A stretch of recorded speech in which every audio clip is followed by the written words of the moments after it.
नमस्कार मित्रांनो, इन्व्हेस्टमेंट माहिती यूट्यूब चॅनलवर तुमच्या सगळ्यांचे स्वागत आहे. तर मित्रांनो, रिलायन्स इंडस्ट्रीज लिमिटेडच्या फ्युचर ओरिएंटेड बिझनेसवर एक जबरदस्त अपडेट आली आहे आणि मित्रांनो, आजच्या व्हिडिओमध्ये आपण तीच अपडेट बघणार आहोत. तसेच रिलायन्स इंडस्ट्रीज लिमिटेडची आजच्या व्हिडिओमध्ये आपण थोडी बेसिक इन्फॉर्मेशन सुद्धा बघणार आहोत आणि मित्रांनो, त्याआधी हा काही महिन्या अगोदरचा अपडेट आपण बघूया.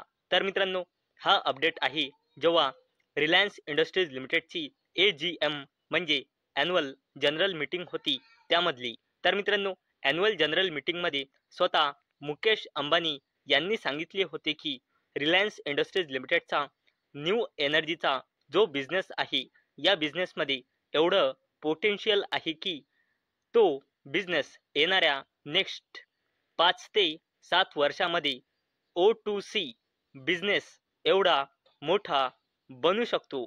एवढं पोटेन्शियल या न्यू एनर्जी बिझनेसमध्ये आहे रिलायन्सच्या. आणि मित्रांनो, याच न्यू एनर्जी बिझनेसला घेऊन आता एक लेटेस्ट अपडेट आली आहे. आणि मित्रांनो, आजच्या व्हिडिओमध्ये आपण याच फ्युचर ओरिएंटेड बिझनेस न्यू एनर्जीच्या बिझनेसचा अपडेट आजच्या व्हिडिओमध्ये डिटेलमध्ये समजून घेणार आहोत. तर मित्रांनो, आता जो लेटेस्ट अपडेट आला आहे तो अपडेट आहे हा. तर चला अपडेट बघूया. तर मित्रांनो, Reliance Industries to commission solar cell manufacturing unit in November. तर मित्रांनो, नोव्हेंबर महिन्यामध्ये रिलायन्स इंडस्ट्रीज आपला solar cell manufacturing unit commission करणार म्हणजे सुरू करणार आहे. आणि मित्रांनो, आजच्या व्हिडिओमध्ये आपण याच अपडेटला डिटेलमध्ये समजून घेणार आहोत. आणि मित्रांनो, हा जो सोलार सेल मॅन्युफॅक्चरिंगचा बिझनेस आहे, हा एक फ्युचर ओरिएंटेड बिझनेस आहे जो रिन्युएबल एनर्जी बिझनेसची रिलेटेड बिझनेस आहे. तर मित्रांनो, रिलायन्स इंडस्ट्रीज लिमिटेड पुढील महिन्यात त्यांचे सोलार सेल मॅन्युफॅक्चरिंग युनिट सुरू करणार आहे, जे भारतातील पहिले fully integrated solar manufacturing value chain तयार करण्याच्या समूहाच्या योजनेतील एक महत्त्वाचा टप्पा आहे. तसेच अपडेटमध्ये पुढे आहे भारताच्या क्लीन एनर्जी ट्रान्झिशनमध्ये एक लीडिंग प्लेयर म्हणून उदयास येण्याच्या ॲम्बिशियसचा एक भाग म्हणून हा ग्रुप एक न्यू एनर्जी इकोसिस्टम तयार करत आहे, जी इंटायर चेन व्याप्ती सोलार मॉड्यूल आणि बॅटरी स्टोरेजपासून ते ग्रीन हायड्रोजन आणि सस्टेनेबल केमिकल्स पर्यंत. तसेच मित्रांनो, आम्ही जगातील only integrated solar PV manufacturing giga factory build करत आहोत, असे रिलायन्स न्यू एनर्जीचे business head energy system Shriram Ramakrishnan म्हणाले. आमचे सोलार सेल युनिट पुढील महिन्यात कार्यरत होईल असे त्यांनी पुढे सांगितले. आणि मित्रांनो, वाढत्या इलेक्ट्रिफिकेशन सोबत इलेक्ट्रिसिटीची डिमांड वाढत आहे. आम्ही थर्मल पॉवरपेक्षा चांगल्या किमतीत 24 तास रिन्युएबल पॉवर उपलब्ध करून देण्याच्या दिशेने काम करत आहोत, असे रामकृष्णन म्हणाले. कंपनीच्या एक्झिक्युटिव्हच्या मते रिलायन्सच्या 40 गिगावॅट अवर बॅटरी स्टोरेज प्रोजेक्ट्समध्येही लक्षणीय प्रगती झाली आहे. पहिली सुविधा पुढील वर्षी ऑपरेशनल होण्याची अपेक्षा आहे. तसेच मित्रांनो, फुल्ली इंटिग्रेटेड आणि ग्लोबली कॉम्पिटिटिव्ह क्लीन एनर्जी प्लॅटफॉर्म्सद्वारे 2035 पर्यंत net carbon zero status achieve करण्याचे रिलायन्स इंडस्ट्रीज लिमिटेडचे एम म्हणजे उद्देश आहे.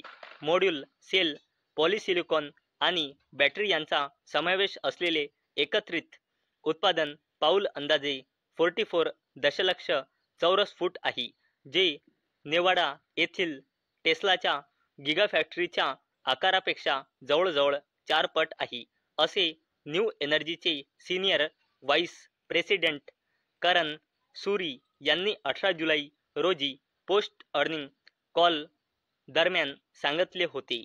तसेच मित्रांनो, कंपनीच्या अधिकाऱ्याच्या मते कच्छ मधील रिलायन्स इंडस्ट्रीज लिमिटेडचा renewable energy round the clock प्रोजेक्टवर काम प्रोग्रेसमध्ये आहे, जो पुढील वर्षी प्रोडक्शन सुरू होण्याची जिथे पुढील वर्षी प्रोडक्शन सुरू होण्याची अपेक्षा आहे. भारताचा ॲसिलरेटिंग इलेक्ट्रिफिकेशन ड्राईव्ह दरम्यान कन्व्हेन्शनल थर्मल जनरेशनला अल्टरनेटिव्ह प्रोव्हाइड करून कॉम्पिटिटिव्ह टॅरिफवर अनइंटरप्टेड रिन्युएबल पॉवर डिलिव्हर करणे हे या प्रोजेक्टचे उद्देश आहे. तर मित्रांनो, आपण आतापर्यंत बघितले की रिलायन्स इंडस्ट्रीज लिमिटेडच्या फ्युचर ओरिएंटेड बिझनेस म्हणजे न्यू एनर्जी बिझनेसवर आलेल्या एका जबरदस्त अपडेटबद्दल. आणि मित्रांनो, या अपडेटमुळे आपण रिलायन्स इंडस्ट्रीज लिमिटेडला स्टडी करू शकतो. तर चला मित्रांनो, आता आपण रिलायन्स इंडस्ट्रीज लिमिटेड या कंपनीची थोडी बेसिक इन्फॉर्मेशन जाणून घेऊया. तर मित्रांनो, जर आपण रिलायन्स इंडस्ट्रीज लिमिटेडचा पूर्ण शेअर होल्डिंग पॅटर्न बघितला तर अवेलेबल डेटानुसार या कंपनीमध्ये प्रमोटर्सची होल्डिंग आहे 50.01%, FISची होल्डिंग आहे 18.65%, DISची होल्डिंग आहे 20.25% आणि पब्लिकची होल्डिंग आहे 10.92%. आणि मित्रांनो, या कंपनीने आपल्या Q2चे रिझल्ट मागल्याच वीकमध्ये डिस्क्लोज केले आहे. तर आपण या कंपनीचे कन्सॉलिडेटेड Q2चे नंबर बघितले तर कंपनीची सेल्स इयर ऑन इयर बेसिसवर आणि क्वार्टर ऑन क्वार्टर बेसिसवर वाढून 2,54,623 कोटी रुपये आली आहे. आणि कंपनीचा net profit year on year बेसिसवर वाढून आणि क्वार्टर ऑन क्वार्टर बेसिसवर कमी होऊन Q2 मध्ये आली आहे 22,092 कोटी रुपये. तसेच मित्रांनो, जर आपण या कंपनीचा पूर्ण फायनान्शियल इयरचा परफॉर्मन्स बघितला तर या कंपनीची सेल्स पूर्ण फायनान्शियल इयर 2023 मध्ये होती 8,76,396 कोटी रुपये. पूर्ण फायनान्शियल इयर 2024 मध्ये होती 8,99,041 कोटी रुपये. आणि कंपनीची सेल्स फायनान्शियल इयर 2025 मध्ये होती 9,62,820 कोटी रुपये. आणि कंपनीचा नेट प्रॉफिट पूर्ण फायनान्शियल इयर 2023 मध्ये होता 74,088 कोटी रुपये. फायनान्शियल इयर 2024 मध्ये होता 79,020 कोटी रुपये. आणि फायनान्शियल इयर 2025 मध्ये आहे 81,309 कोटी रुपये. आणि मित्रांनो, जर आपण रिलायन्स इंडस्ट्रीज लिमिटेडचा कन्सॉलिडेटेड बॅलन्स शीट बघितली तर कंपनीचा रिझर्व अँड सरप्लस लगातार वाढत आहे आणि करंटली आहे 8 लाख कोटी रुपयांपेक्षाही जास्तीची. तसेच कंपनीचा लॉंग टर्म बॉरोइंग लगातार वाढत आहे आणि करंटली आहे 2,36,899 कोटी रुपये. कंपनीची शॉर्ट टर्म बॉरोइंग 1,10,631 कोटी रुपये. आणि कंपनीचा कॅश अँड कॅश इक्विव्हॅलंट्स करंटली आहे 1 लाख कोटी रुपयांपेक्षाही जास्तीचा. आणि कंपनीची कॉन्टिंजंट लायबिलिटीज आहे जवळपास 50,000 कोटी रुपये. आणि मित्रांनो, अवेलेबल डेटानुसार रिलायन्स इंडस्ट्रीज लिमिटेडमध्ये प्रमोटर्सची होल्डिंग आहे 50.07% आणि या कंपनीमध्ये प्रमोटर प्लेजिंग पर्सेंटेज आहे 0% आणि प्रमोटर प्लेजिंग पर्सेंटेज 0%. याचा अर्थ म्हणजे कंपनीच्या प्रमोटर्सने आपला एकही शेअर प्लेज म्हणजे गिरवी म्हणजे गहाण ठेवलेला नाही लोनसाठी.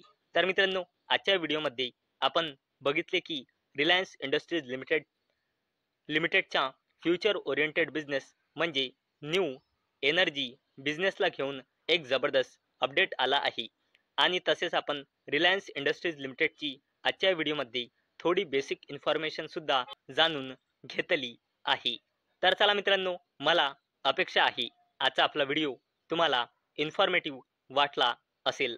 तर मित्रांनो, जर तुम्हाला हा व्हिडिओ इन्फॉर्मेटिव्ह वाटला असेल तर या व्हिडिओला लाईक करा आणि चॅनलला सबस्क्राईब करा. आणि मित्रांनो, हा व्हिडिओ फक्त आणि फक्त एज्युकेशन पर्पजसाठी बनवलेला आहे.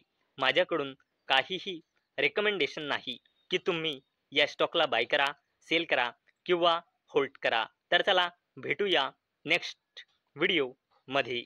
तोपर्यंत टाटा, बाय बाय.